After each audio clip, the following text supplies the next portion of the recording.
bonjour à tous, je voudrais vous partager une étude que j'ai faite. Et le titre de mon étude, c'est Ézéchiel 37. Je m'appelle David Randino et j'ai 11 ans. En fait, Ézéchiel 37, ça parle des os desséchés. Ça parle des os desséchés. Et le titre de mon étude, je le redis, c'est Que peut faire le pouvoir de l'homme? Donc, à une certaine occasion, le prophète Ézéchiel eut une vision au milieu d'une grande vallée. Il vit une scène lugubre.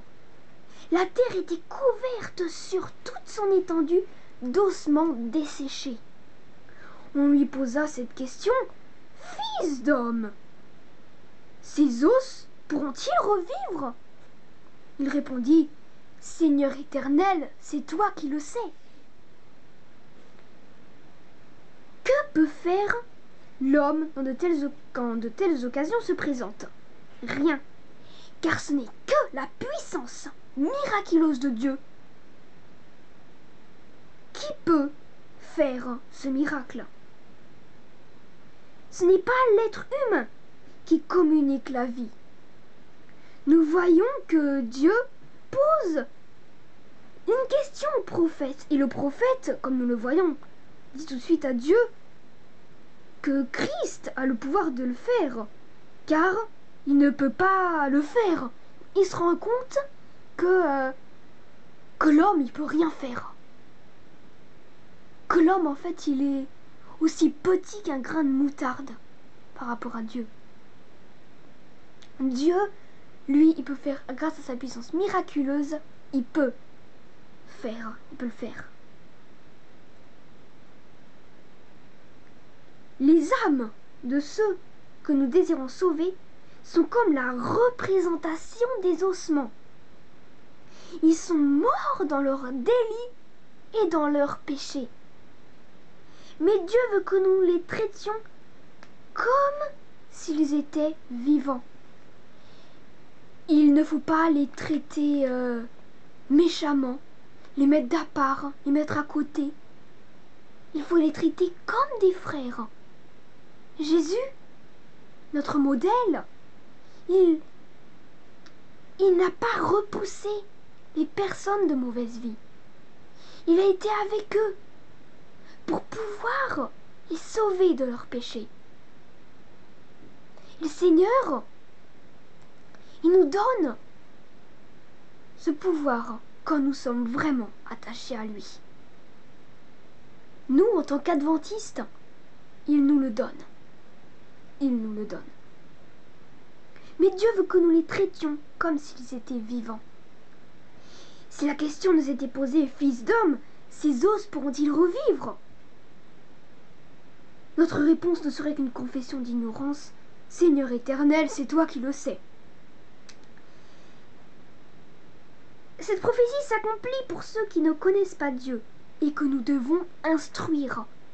Ils sont desséchés de Dieu et nous devons leur donner de l'eau, la source de vie, la parole de vie, pour qu'ils puissent vivre. Elle ne s'accomplit pas seulement pour le monde, mais aussi pour ceux qui ont été bénis de grandes lumières, car eux aussi sont comme des squelettes dans la vallée. Ils ont une apparence humaine, mais n'ont pas de spiritualité. L'Esprit de Dieu, avec son pouvoir tonifiant, doit remplir chaque âme pour que tous les muscles et nerfs spirituels puissent être en action.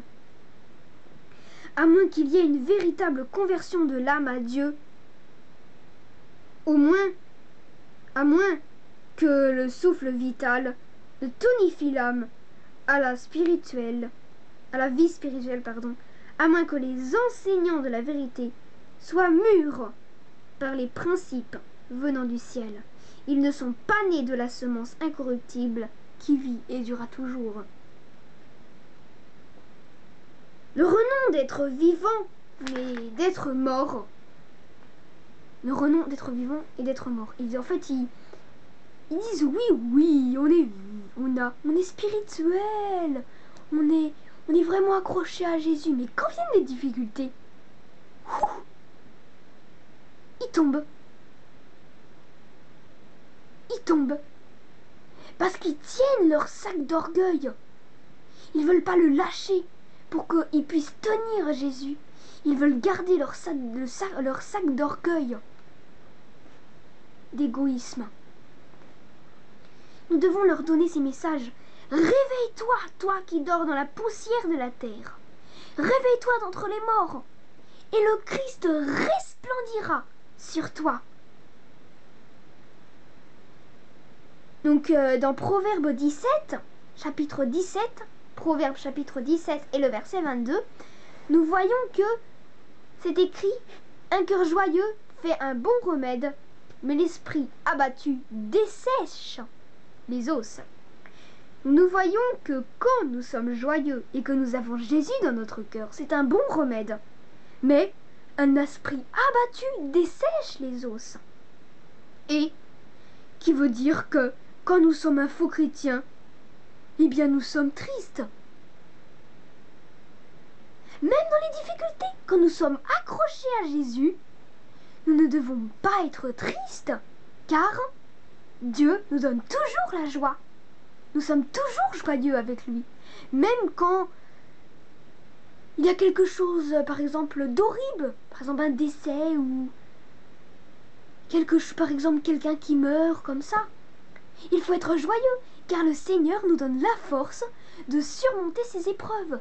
Ces épreuves sont pour notre bien, pour voir si dans les difficultés, nous nous accrocherons de toute notre force à Jésus. Les os desséchés signifient aussi les chrétiens d'aujourd'hui, mais qui sont endormis spirituellement. Les ossements qui reprennent vie, Dieu en fait une armée pour lui, pour partager la vérité, et que le monde entier, grâce à ses messagers, puisse connaître le message de Dieu. Dieu nous appelle tous. Dieu nous appelle tous à venir dans son armée, à être enrôlés comme soldats, comme de petits vaillants soldats pour lui. Dieu nous appelle tous, aussi bien enfants, tout petits enfants, parents, personnes âgées, à tout âge, nous pouvons être enrôlés dans son armée. À tout âge. Nous devons faire connaître au monde le message